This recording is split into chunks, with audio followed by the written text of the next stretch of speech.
कहोगे? मैं एक ऐसे मंच के मोगली को आपके बीच में लाना चाहता हूं जो वास्तव में बहुत व्यस्त थे। जो लोग जा रहे हैं उनको घर जाकर सफलता हासिल नहीं होगी ऐसा श्राप देता हूं। बढ़िया। या तो कुंडी अंदर से बंद मिलेगी। ओम भाई, वो बा साहब भी जा रहे हैं, उनके लिए क्या कहोगे? उनको तो अंतिम प्रणाम करेंगे। आप सबको प्रणाम करता हूं। अभी आप प्रेरणा ठाकरे जी का गीतमय प्रवचन सुन रहे थे। मैं आपको कोई ज्ञान की कविता नहीं सुनाऊंगा। प्रकाश मोगरा जी, हमारे सूरज भाई पोलवाल जी, बिहारी लाल जी चौधरी साहब और हमारे बहुत आत्मीय श्री कालूराम जी व्यास पार्षद साहब, आप सबको प्रणाम करता हूं। उन लोगों को विशेष प्रणाम करता हूं जो दूसरों की मोटरसाइकिल पे बैठ के आ गए। अब उनकी ये मजबूरी है, जब तक वो नहीं जाएगा वो जा नहीं सकते। हाँ। जो लोग पत्नी सहित आए हैं उनको जोड़े से प्रणाम करता हूं। बहुत मन से आप कवि सम्मेलन सुन रहे थे। अभी आपने यहाँ कुत्तों की भी बातें सुनी। मेरा कहने का मतलब कुत्ते विषय पर बातें सुनी। ये लगातार छेड़ रहा था, वो छेड़ रही थी। ये रासलीला भी देखी। मैं आपको ज्ञान की कोई कविता नहीं सुनाऊंगा। हाँ, हो तो सुना है। भगवान की कसम खाकर कहता हूं, ज्ञान की कोई कविता नहीं सुनाऊंगा। प्रकाश जी, इन दिनों ज्ञान की स्थिति बहुत खराब है।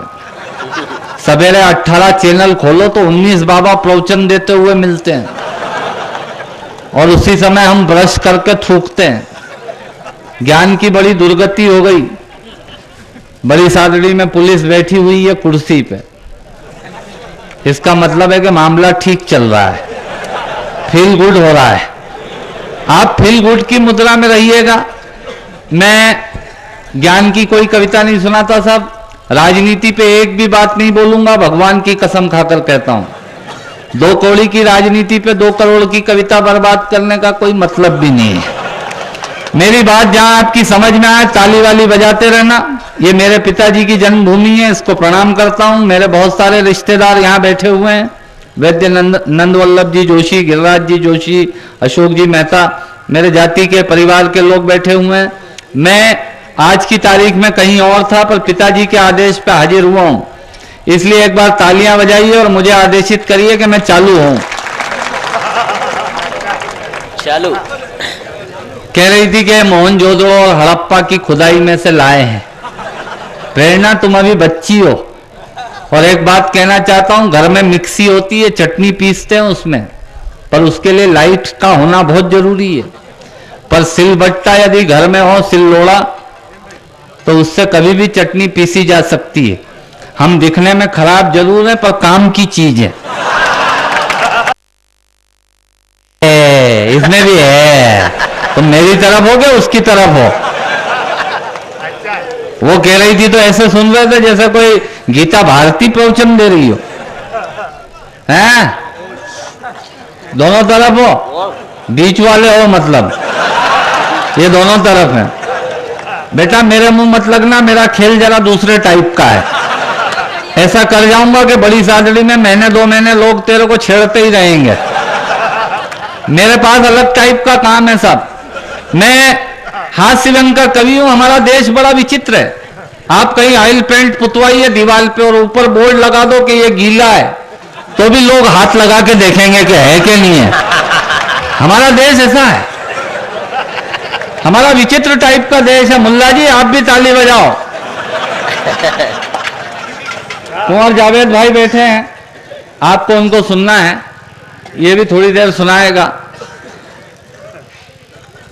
अब बैठ जा भैया, कहीं भी आदमियों के बीच बैठना तो उसमें जगह क्या पसंद कर रहा है। 55 साल हो गए देश को आजाद हुए। एक बात कही थी हिंदू मुस्लिम एकता के बारे में। मैं तो 2 ही पंक्तियां कहता हूं, पढ़े लिखे लोग सुने। दिवाली अंग्रेजी में लिखना, रमजान अंग्रेजी में लिखना। दिवाली में आखिरी में अली आता है, दिवाली में अली बसे, रमजान में बसते राम। और हंसते गाते देश में रोने का क्या काम। क्या बात है, क्या बात है, क्या बात है भाई ओम जी। 1.5 किलोमीटर लंबी कविता लिखो। ये बेचारे घर के सताए हुए तो यहाँ आके बैठे हैं, यहाँ भी अपन इनको सताएंगे तो ये कहाँ जाएंगे। कहाँ जाएंगे? अच्छे से सुनिएगा, मन से सुनिएगा। हम किसी पार्टी के लोग नहीं है साहब, हम टी पार्टी के लोग हैं। उल्टी मित्रों, हम नीचे से महंगे हुए, ऊपर से सस्ते हो गए। ये हमारी 55 साल की प्रोग्रेस है। क्या लिखा, वाह वाह वाह ओम जी। ये माताएं बहनें बैठी हैं, इनके लक्षण भी ठीक नहीं है।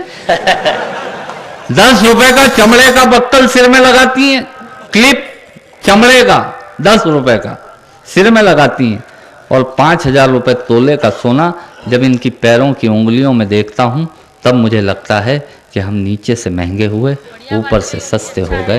ये हमारी 55 साल की प्रोग्रेस। तब कहना चाहता हूं कि कुत्ते को घुमाना याद रहा और गाय की रोटी भूल गए।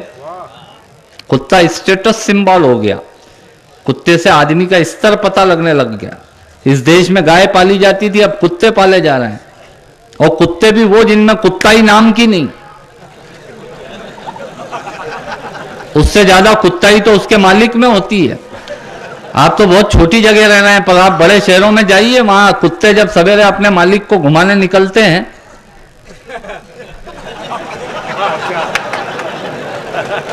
वो कुत्ता आगे चलता हो, मालिक उसके पीछे पीछे। ये कुत्ते से कहना क्या चाहता हूं, बात के तथ्य तक जाइएगा, तब मैं आपको समझ में आए कि मैंने कोई बात कही है तो आशीर्वाद दीजिएगा।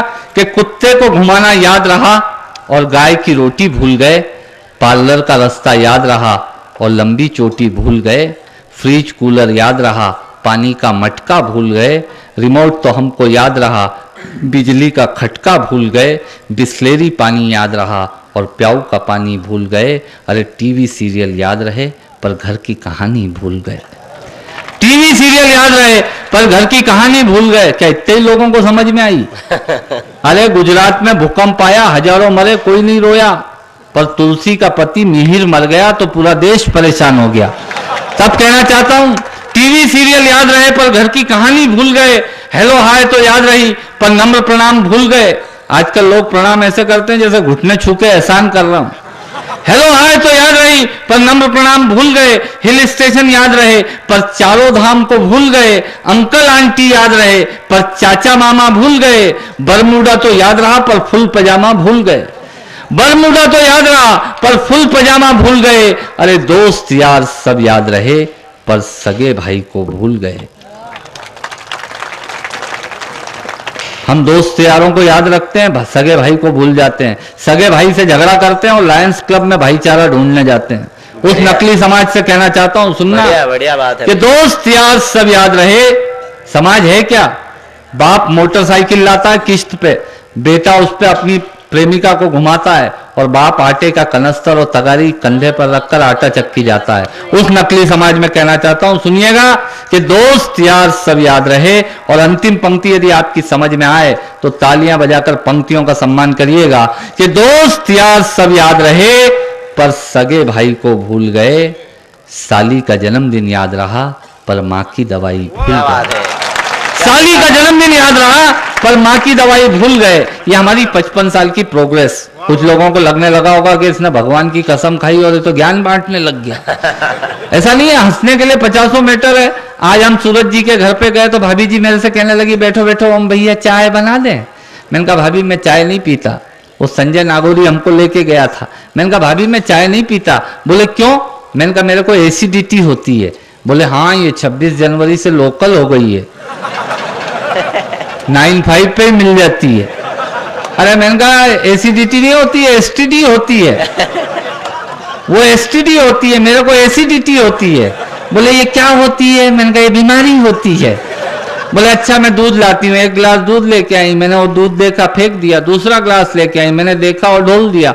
तीसरा ग्लास फेंकने जा रहा था तो मेरे को कहने लगी क्या ओम भैया हम आपके लिए दूध लाए, आप दूध फेंक रहे हैं। मैंने कहा भाभी दूध में मक्खी है। भाभी बोली मक्खी दूध में नहीं है, चश्मे के कांच पे चिपकी हुई है। हमारी तो हालत खराब है साहब, और मेरी तो इतनी हालत खराब है साहब कि एक सरदार जी ने भी मेरे को छेड़ दिया कोटा में। मैं चोटी रखता हूं साहब, ब्राह्मण आदमी हूं, मेरी चोटी देख के बोला चोटी क्यों रखता है? मैंने कहा ये चोटी नहीं है, एंटीना है। बोले इससे क्या होता है? मैंने कहा इससे विचार आते हैं। बोले साले इतने से एंटीने से विचार आते हैं, फिर तो मेरा पूरा माइक्रोवेव टावर है, मेरे को क्यों नहीं आते विचार? मैंने कहा सरदार जी विचार तो तुमको भी आते हैं, पर दाढ़ी की अर्थिंग से नीचे उतर जाते हैं। लोग मेरे साथ छेड़खानी करते हैं साहब, मैं नहीं छेड़ना चाहता पर छेड़ देते हैं। मैं आपको एक दो छोटी छोटी कविताएं सुनाऊंगा, हंसने हंसाने के लिए कहीं जाने की जरूरत नहीं है।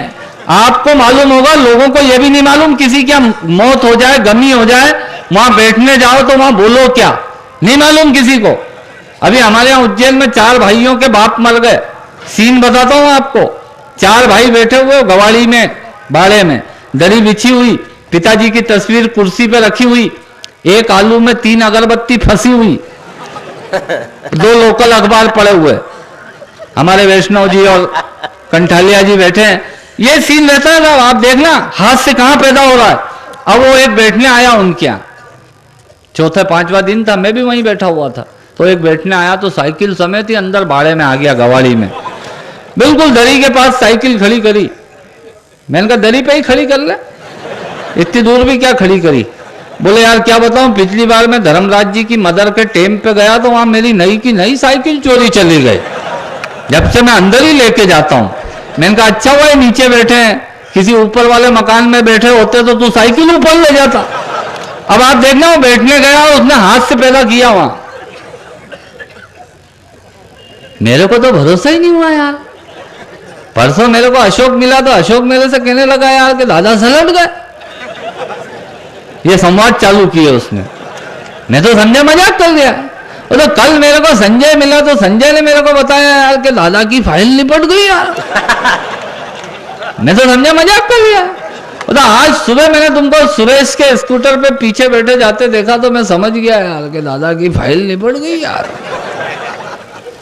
कितनी उम्र होगी? तो 4 भाइयों में से एक बोला 90 साल। जल्दी चले गए यार। अब 90 साल में भी जल्दी चले गए। ये मरे में बैठने गया हो, बोले जल्दी चले गए यार। क्या बीमार थे क्या? मैंने कहा नहीं, फुटबॉल खेलते खेलते मरे। अब 90 साल का आदमी बीमारी में नहीं मरेगा तो काहे में मरेगा? समझ में आ रहे हो तो ताली वाली बजाते रहना।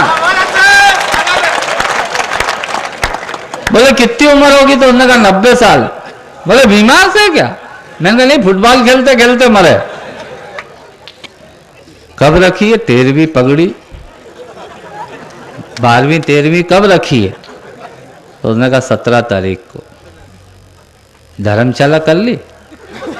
ये मरे में बैठने गया। बोले हाँ कर ली। बोले कौन सी धर्मशाला करी? तो बोले वो औदिच्य धर्मशाला। बहुत बढ़िया है यार वो। उसमें क्या नीचे का काम नीचे नहीं पड़ जाता, ऊपर का ऊपर नहीं पड़ जाता है। पानी की भी बहुत सुविधा है उसमें। उसका बाप मरा, वो धर्मशाला को रो रहा है।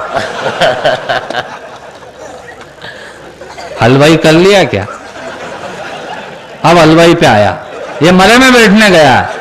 तो बोले हाँ कर लिया। किसको किया? बोले वो वांशी वाले लक्ष्मी नारायण को। बहुत बढ़िया है यार, वो बहुत फर्स्ट क्लास हलवाई है यार। मेरी मदर के टाइम पे अपन ने इसी को बुलाया था। लोगों ने कहा कि यार मजा आ गया यार, उसकी माँ के मरे में लोगों को मजा आ गया। बहुत बढ़िया हलवाई है यार। क्या बनवा रहे हो? ये मरे में बैठने गया। बोले क्या बनवा रहे हो? तो उसने कहा कि बेसन की चक्की और लड्डू का सोचा है। हाँ यही बनता है आजकल, तो यही बनता है। वैसे गर्मी का टाइम चालू हो गया है, श्रीखंड भी बनाओगे तो लोगों को मजा आएगा। आदमी को मालूम नहीं, ये माताएं बहनें बैठी ये हाथ से पैदा कर देती। किसी के यहाँ छोरा हो छोरी हो तो हाथ से पैदा कर देती है। साता पूछने जाती है और हाथ से पैदा करके आती है। एक मेरा मित्र है घनश्याम, मैं आपको उसका सरनेम इसलिए नहीं बताऊंगा कि आप समझ जाएंगे कि ये तो अग्रवाल है। तो अपन किसी के घर की बात सार्वजनिक क्यों करो? वो घनश्याम के यहाँ 14 साल बाद छोरा हुआ साहब। 14 साल बाद। वो कोई भावनगर तलाजा रोड में एक माताजी हुई थी 5-7 साल पहले, आपने सुना होगा। बा साहब भी मुंडी हिला रहे हैं, इसका मतलब ये भी धोख दे के आए वहां। अब वो 14 साल बाद छोड़ा हुआ साहब, और वो छोड़ा और उसकी लाड़ी अस्पताल में लेटी हुई ने, वहां वो छोड़ा 3 दिन का, उधर मैं बैठा हुआ, इधर वो घनश्याम बैठा हुआ। कोई दूर के रिश्ते की 2 घनश्याम की बुआ जी साता पूछने आई, तबीयत पूछने। घनश्याम की 2 बुआ जी साता पूछने आई, और उन्हें आके हाथ से जो पैदा किया वो मालवी में है, पर आपको समझ में आएगा। वो आई तो आते से अंदर घुसते से जो संवाद कहे आप उनको सुनिएगा और आपको लगे कि ये आनंद की बात है, आपको समझ में आ रही, तो मेरे को ताली बजा के संप्रेषित कीजिएगा कि बात आपकी समझ में आ रही है। जैसे ही वो अंदर आई तो आते से ही बोली, ए देखो तो हम है नहीं, वहां सामने वाला वार्ड में पहुंची गया था, तो हमारे बताया कि वी तो यहाँ है। कहाँ है छोरो, कहाँ है छोरो? मैंने कहा फिल्म देखने गए है। बोले दादा तुम बहुत मजाक करो। मैंने कहा बुआ जी परसों जापो हुआ है तो छोरो कहाँ जाएगा? और वो दोनों उठ के उस छोरे को देखने गई। आप देखना, दोनों उठ के पलंग पे उस छोरे को देखने गई, तो जाके उन्होंने जो कमेंट करे, जो टिप्पणी करी, वो आनंद का विषय बनी। जाके एक बोली ए थोड़ा दुबलो है, तो दूसरी बोली घनश्याम पे गया है। ए थोड़ा दुबलो है, तो दूसरी बोली घनश्याम पे गया है। फिर अपने टिप्पणी करी, यह खिड़की क्यों लगाई रखी तुमने, यह खिड़की के खोलो नहीं। तो दूसरी बोली ये टोपो नहीं पिलाया, टोपो। एक खिड़की खुलवा रही है, दूसरी टोपा पहना रही है। ले चला डरी, फिर अपना टेम्पो नहीं मिलेगा। अब उनको टेम्पो की याद आ गई। अब वो उठ के चलने लगी साहब, वो उठ के जाने लगी। जैसे वो उठ के चलने लगी तो उनको वो सोती हुई लाड़ी दिखी। अब वो लाड़ी को छेड़ा, कई लाड़ी कई हुई गया हो? तो मैंने कहा नहीं तो कहीं डिस्को करे। दादा तुम बहुत मजाक करो। मैंने कहा बुआ जी परसों डिलीवरी हुई है तो सोएगी नहीं तो कहीं करेगी। अब वो लाड़ी ने देखा बुआ सास बड़ी इनडायरेक्ट असर करने वाली चीज होती है, तो उसने पलंग पे से धोख देने की कोशिश की। तो वो बोली कहीं नहीं तुम तो लेटा रहो, कहीं हालत बनाई रखी है, कहीं खाओ पियो नहीं। तो दूसरी वाली बुआ जी ने कमेंट किया, सच्ची आजकल की छोरियां तो कहीं खाए पिए ही नहीं। ले चला फिर अपने टेम्पो नहीं मिलेगा। फिर वही कैसेट फंसा दी उन्हें, टेम्पो नहीं मिलेगा। अब वो जैसे उठ के चलने लगी साहब, जैसे उठ के चलने लगी तो वो एक बुआ जी ने घनश्याम के कंधे पे हाथ मारा और बोली चला घनश्याम, अच्छो निपटी गयो। मैंने कहा बुआ जी घनश्याम निपटी गयो कि लाड़ी निपटी गई? घनश्याम निपटी गयो कि लाड़ी निपटी गई? दूसरी वाली बुआ जी ने जो कमेंट किया, वो कमेंट यदि आपकी समझ में आया तो उन बुआ जियों के सम्मान में ताली बजाना, इसमें मेरा कोई लेना देना नहीं है। जब पहली वाली ने कहा चला घनश्याम अच्छो निपटी गयो, तो दूसरी वाली ने कहा चला घनश्याम तू थोड़ो परहेज से रीजे। क्या बात है, ताली बजाओ एक बार, समझ में नहीं आई हो तो भी। ये आनंद है, कविता नहीं है। कविता आप सुनाता हूं, सुनना, ये तो जमावट है, ये जमावट है। मैं एक कविता सुनाता हूं, सुनना। हाँ सुनाता हूं, तो मेरे बेटे वो बोल रहा है, वो कविता भी सुनाऊंगा। चूंकि मुझे जल्दी जाना है इसलिए मैं एक ही दौर जोरदार करके जाना चाहता हूं। आपको एक कविता सुनाता हूं, सुनना। मजे की कविता है साहब, हंसने हंसाने के लिए कहीं जाने की जरूरत नहीं पड़ती। अभी 15-20 दिन पहले मुझे प्रवाहिका नाम की बीमारी हो गई। आपने नाम सुना होगा, आयुर्वेद के लोग समझते हैं प्रवाहिका किसे कहते हैं। अंग्रेजी के डॉक्टर उसको डिसेंट्री कहते हैं, लूज मोशन। ये बढ़िया है। अब भी समझ में नहीं आई तो पगड़ी वालों सबके लिए बताता हूं, दस्त लग गए। क्योंकि ये तो मेरा गांव है, मेरे पिताजी का जन्म स्थान है, इसलिए मैं यहाँ आपसे पारिवारिक बात कर सकता हूँ। 15-20 दिन पहले की बात है, मेरे को प्रवाहिका हो गई। तो मैं डॉक्टर साहब के पास गया, मैंने कहा डॉक्टर साहब मेरे को प्रवाहिका हो गई। बोले ये क्या होती है? मैंने कहा लूज मोशन। बोले अच्छा कितने हुए? मैंने कहा करूं कि गिनूं? अरे अच्छा आदमी करेगा कि गिनेगा? उस वक्त तो एक ही लक्ष्य रहता है, लक्ष्य तुरंत खा ले। मैंने कहा ठीक है। मैंने कहा कोई परहेज? बोले परहेज ये कि हल्का फुल्का खाना। मैंने कहा हल्के हो जाती है सब। मैं आपको सुनाता हूं एक कविता मजे की। कविता का शीर्षक है मजा ही कुछ और है। सुनना संजय, हमारे कालीचरण जी बैठे हैं, सुनना। एक कविता सुना रहा हूं। एक कविता प्रकाश जी, सूरज जी, बिहारी जी, आपको समर्पित करता हूं, सुनना। यार ये लाइट बंद कर सकते हो क्या? हम मध्य प्रदेश से आए हैं और हमारे यहाँ दिग्विजय सिंह जी ने हमको लाइट की आदत ही नहीं रखी। अंधेरा कर दो इसको, वीडियो शूटर, लाइट बंद कर दो यार। हाँ, ये तुम्हारी दुकान तो चल जाएगी पर मेरी उखड़ जाएगी। हाँ बस ये चलने दे, इसमें तो आपत्ति थोड़ी है। कितनी देर से लाइट मार रहा है यार, इतनी लाइट तो ससुराल वालों ने नहीं मारी। सही में अंधेरे में बारात गई मेरी, इसीलिए तो शादी हो गई। तो क्या मैं तेरे को शादीशुदा नहीं दिख रहा हूं? ये बोल रहा है ऐसा दिख ही नहीं रहा। ऐसा नहीं है, मेरी भी हुई। एक बार मित्रों उस आदमी के लिए तालियां बजाइए जिसने एक लड़की उपलब्ध करा के मेरा विवाह करवाया। तालियां बजाइए उसके लिए। सुनाता हूं एक कविता, सुनना। ये पूरा, मेरी पत्नी जब पहली बार मायके गई तो मेरे ससुर जी उसको लेने आए। वो लेके और ट्रेन में बैठ के चले गए। मैं बाहर निकलने लगा तो एक सज्जन मेरे से टकराए। मेरे से कहने लगे, और क्या ओम भैया कैसे? मैंने कहा हॉकी खेलने आया था। अब रेलवे स्टेशन पे पूछ रहा कैसे? बोले नहीं कैसे? मैंने कहा पत्नी को छोड़ने आया था। अच्छा अच्छा, कहाँ गई है? मैंने कहा तेरे को क्या मतलब? बोले नहीं मैं तो ऐसे ही पूछ रहा था, मेरी पत्नी अहमदाबाद की है। मैंने कहा पत्नी को छोड़ने आया था, अहमदाबाद गई है। अच्छा अच्छा, तो अपनी मिसेज अहमदाबाद की है? मैंने कहा क्यों रे, अपनी से क्या मतलब? मैंने कहा अपना नगर पालिका का अध्यक्ष हो सकता है। मैंने कहा पत्नी तो व्यक्तिगत चीज है यार। वो बोला मैं तो ऐसे ही बोल गया। मैंने कहा तेरे ऐसे ही बोलने में 50% की पार्टनरशिप हो जाती है।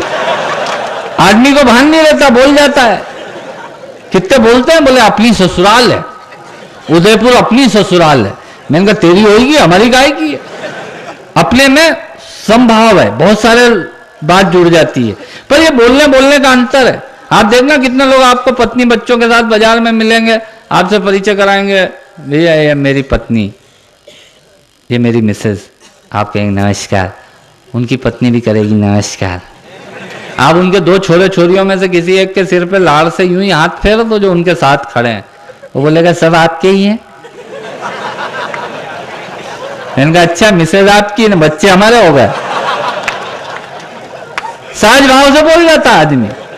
मेरी पत्नी जब पहली बार मायके गई, वापस आई तो मैंने उससे पूछा, मैंने कहा तेरे को मेरी याद आई? बोले सच्ची तुम्हारे गले की कसम इतनी याद आई? मैंने कहा सही कह रही है। बोले तुम्हारे कंठ की सौगंध इतनी याद आई? मैंने कहा कब आई? बोले है ना जब प्लेटफॉर्म पे एक भी कुली नहीं दिखा ना, तो तुम्हारी बहुत याद आई। आदमी की हालत दो कौड़ी की होती है साहब। सुरेश भाई बिल्कुल ठीक कह रहे थे, आदमी की स्थिति अच्छी नहीं है। अच्छा आप कोई भी अच्छा काम करो, पत्नी उसको 1 मिनट में रिजेक्ट कर देगी। और हर पत्नी को दूसरे का पति ज्यादा समझदार नजर आता है, ऐसा हर पत्नी को लगता है। हादसे के लिए बहुत सारा मैटर है। आप मोटरसाइकिल पर अपनी पत्नी को बिठाओ और निकलो बाजार में। जैसे आप बाजार में निकले, कोई परिचित मिल गया, वो भी आपके सामने आ गया, तो वो बात आपसे करेगा। आप रुक गए, वो भी रुक गया, बात आपसे करेगा, पर उसका पूरा ध्यान मोटरसाइकिल पे बैठी आपकी पत्नी की तरफ रहेगा। और फिर आखिरी में पूछ ही लेगा, ये क्या अपने घर से हैं? मैंने कहा नहीं, टेंट हाउस से लेके घूम रहा हूं। क्या बात है जी। ये मनोविज्ञान है, ये कविता नहीं है, मनोविज्ञान है। मैं मनोविज्ञान पढ़ता हूं, मनोविज्ञान पढ़ाता हूं। सुनाता हूं आपको एक छोटी सी कविता मनोविज्ञान की। एक कौम पाई जाती है पूरे देश में, उस कौम का नाम है रायचंद, राय बहादुर, राय सिंह। जैसे बिहारी लाल जी को, हमारे प्रकाश जी को और सूरज जी को, इन तीनों को ये आयोजन इनने जुटाया है। आपको यदि वाकई में आनंद आ रहा तो एक बार तालियां बजाकर इन तीनों का सम्मान कीजिए, ताकि ये परंपरा चलती रहे। मैं आपको सुना रहा हूं एक ऐसी कविता जो रायचंदों पे लिखी है। ये रायचंद क्या होते हैं? ये वो लोग होते हैं जो किसी के भी कोई भी काम में राय देने आ जाते हैं। काम किसी और का है, ये राय देने आएंगे। आपका मकान बन रहा है, ये खुद का स्कूटर मोटरसाइकिल का पेट्रोल जला के आपको राय देने आएंगे। आप मांगो मत। मेरे एक दोस्त की दादी मर गई, हम उठाने की तैयारी कर रहे, इतने में ही मेरे कंधे पे एक ने हाथ रखा। मैं से कहने लगा, भाई साहब कहां ले जाएंगे? मैंने कहा पिक्चर हॉल में ले जाएंगे। बोले यार आप बहुत मजाक करते हो। मैंने कहा मर गई है तो शमशान में ले जाएंगे। बोले नहीं नहीं, मेरा कहने का मतलब है नए वाले पे ले जाएंगे कि पुराने वाले पे ले जाएंगे? हमारे उज्जैन में 2 शमशान है। मैंने कहा नए वाले पे। बोले यार पुराने वाले पे ले जाते तो वहां का मजा कुछ और है यार। मैंने कहा इस डोकरी को कहीं भी जला दो, इसके जलने से तेरे मजे का क्या लेना देना। पर नहीं साहब, आदमी राय दिए बगैर छोड़ता नहीं है। आप देखना कभी आपके यहाँ बड़ी शादी में कोई दिवंगत हो जाए, शांत हो जाए, अल्लाह ताला के पास चला जाए, ऊपर चला जाए भगवान के पास, तो आप देखना उसको अपन जब आखिरी टाइम पे ले जाते हैं, वहां चिता जमाते हैं, वहां चिता जमाते समय भी एक आदमी बोलेगा आखिरी में, बोले किशोर ये भारी वाली लकड़ी अलग रख ले, ऊपर रखने के काम आएगी। ये होते हैं रायचंद जो वहां तक पीछा करते हैं। इनका एक ही काम राय दो। मैंने वहां से एक हास्य व्यंग की कविता पकड़ी है, आप सबका सुनने का मानस हो तो तालियां बजाकर एक बार जोरदार मुझे आदेश कीजिए, मैं सुनाता हूं कविता। ये रायचंद होते कैसे, ये कविता का जन्म कहां हुआ? मेरे एक दोस्त ने मिठाई की दुकान खोली और बेचारे ने बोर्ड लगाया कि हमारे यहाँ ताजी मिठाइयां मिलती हैं। अगले दिन एक रायचंद हाजिर हो गए। बोले बेवकूफ, जब यहाँ मिल रही है तो ऊपर हमारे यहाँ लिखवाने से क्या फायदा? बोले क्या करूं? तो उसने कहा साफ करवा इसको। उसने बेचारे ने हमारे यहाँ पुतवा दिया पेंटर से, अब उस पर लिखा हुआ था ताजी मिठाइयां मिलती हैं। अगले दिन फिर एक रायचंद हाजिर हो गए। बोले क्यों रे, मिठाई भी कोई 2-4 महीने पुरानी बेचता है क्या? तो उसने कहा नहीं। तो बोले फिर ये ऊपर ताजी लिखाने से क्या फायदा, इससे लोगों को शक होता है। बोले क्या करूं? बोले मिटा इसको। उसने बेचारे ने ताजी भी मिटवा दिया, अब उस पर लिखा हुआ था मिठाइयां मिलती हैं। अगले दिन फिर एक रायचंद, राय बहादुर राय सिंह हाजिर हो गए। बोले बेवकूफ, जब नीचे शोकेस में मिठाई रखी है तो आदमी पहले नीचे मिठाई देखेगा कि ऊपर पढ़ेगा? बोले नीचे देखेगा। बोले फिर ऊपर मिठाइयां लिखाने से क्या फायदा? उसने कहा क्या करूं? उसने कहा साफ करवा इसको। उसने बेचारे ने मिठाइयां साफ करवा दी, अब उस पर लिखा हुआ था मिलती हैं। अगले दिन फिर एक रायचंद हाजिर हो गए।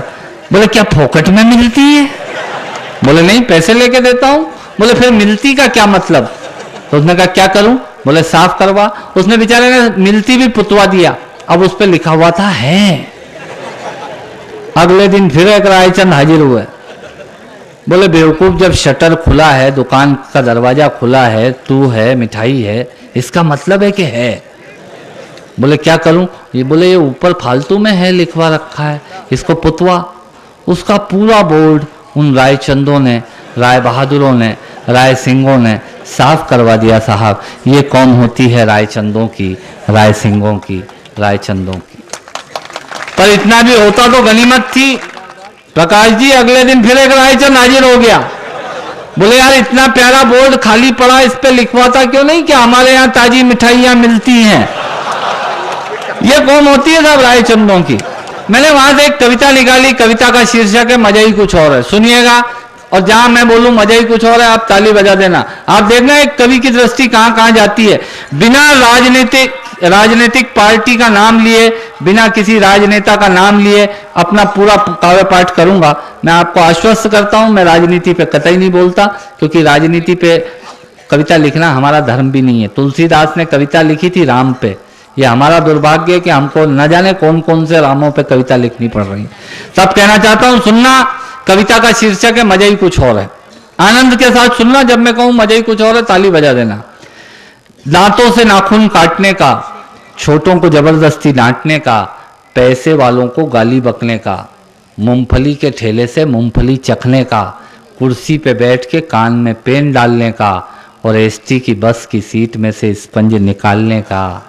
मजा ही कुछ और है, मजा ही कुछ और है। दांतों से नाखून काटने का, छोटों को जबरदस्ती डांटने का, पैसे वालों को गाली बकने का, मूंगफली के ठेले से मूंगफली चखने का, कुर्सी पे बैठ के कान में पेन डालने का और एसटी की बस की सीट में से स्पंज निकालने का। मजा ही कुछ और है। एक ही खूंटी पे ढेर सारे कपड़े टांगने का, पूरा मनोविज्ञान है, पढ़े लिखे लोग सुने। एक ही खूंटी पे ढेर सारे कपड़े टांगने का, नए साल पे दुकानदार से कैलेंडर मांगने का। भले घर में जगह नहीं होगी पर पूछेगा, सेठ अब कैलेंडर वैलेंडर नहीं आया कहीं? एक ही खूंटी पे ढेर सारे कपड़े टांगने का, नए साल पे दुकानदार से कैलेंडर मांगने का, चलती रेल में चढ़ने का, दूसरों की चिट्ठियां पढ़ने का, मांगे हुए स्कूटर को तेज भगाने का और खुद को नींद नहीं आने पे पत्नी को जबरदस्ती जगाने का। मजा ही कुछ और है। चोरी से फल फूल तोड़ने का, खराब ट्यूबलाइट और मटकों को फोड़ने का, पड़ोसन को घूर घूर के देखने का। छोरा ऐसा खुश हो रहा है जैसे उसका चरित्र चित्रण हो रहा है। चोरी से फल फूल तोड़ने का, खराब ट्यूबलाइट और मटकों को फोड़ने का, पड़ोसन को घूर घूर के देखने का, अपना कचरा दूसरे के सामने फेंकने का, बाथरूम में बेसुरा गाने का और थूक से टिकट चिपकाने का। मजा ही कुछ और है। ऑफिस में लेट आने का, फाइल को जबरदस्ती दबाने का, चाट वाले से फोकट की चटनी डलवाने का, बारात में प्रेस किए हुए कपड़ों पे फिर से प्रेस करवाने का, ससुराल में साले से पान मंगाने का और साली की पीठ पे धोल जमाने का। मजा ही कुछ और है। ताली बजाओ यार, ऐसे उठाओने जैसे मत बैठो, नहीं तो मैं बैठ जाऊंगा। चलो मैं कविता छोटी कर देता हूं, मेरे पास बहुत सारे फार्मूले हैं, मैं कविता छोटी करता हूं। ब्याज के माल से मलाई खाने का, थर्ड क्लास ससुराल को फर्स्ट क्लास बताने का, पंगत में बैठ के एक ही सब्जी के लिए दो दोने लगाने का, आरती में सबसे ज्यादा फटा हुआ नोट चढ़ाने का, दूसरे के टेलीफोन से चिपकने का, गुटकी और पान इधर उधर पिचकने का, कमजोर से बेमतलब लड़ने का और पत्नी को रोज रोज परेशान करने का। मजा ही कुछ और है। मित्रों, श्रोताओं को भी कविता सुनाने का मजा ही कुछ और होता है, पर मन मेरा उस वक्त रोता है जब मजे के लिए शब्द अपने अर्थ खो जाते हैं और कुछ श्रोता तो बैठे बैठे ही सो जाते हैं, और कुछ श्रोता तो बैठे बैठे ही सो जाते हैं। यदि आप जीवित और जागृत हैं तो प्रमाण बताइए। कविता खत्म करता हूं, तालियां बजाइए। मैं माँ भी पढ़ देता हूँ। हाँ, एक और सुना दो। एक और की आज आ भी गई। और तुम्हारी मार्केट वैल्यू, मेले जूस सेंटर छोटी सादड़ी से तुम्हें 21 रुपए का इनाम दिया है। ला देना जरा। बोल अम्बे मात की जय। अरे 21 नहीं, पर्चा दे दे।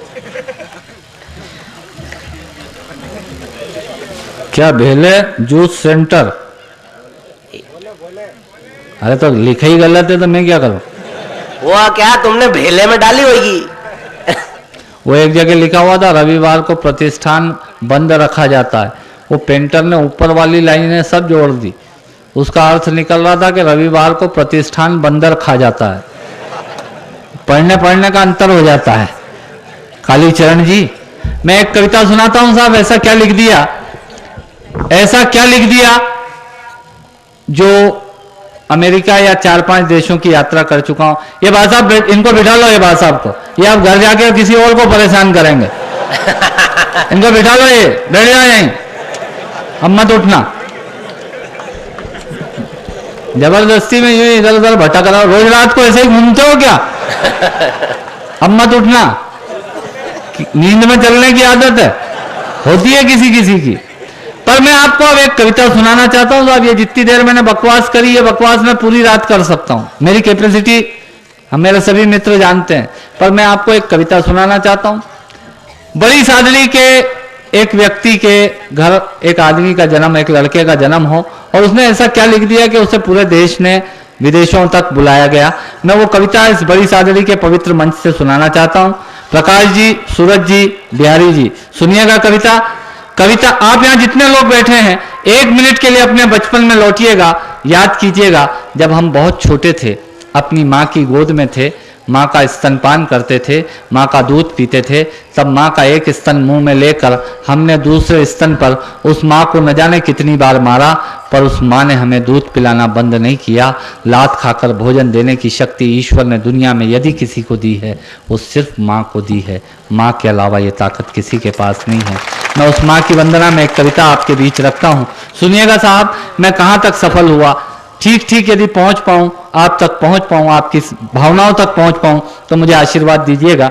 मैं कविता शुरू करता हूं। माँ क्या होती है कहने की कोशिश की। अलग अलग लोगों ने अलग अलग अंदाज में कहा।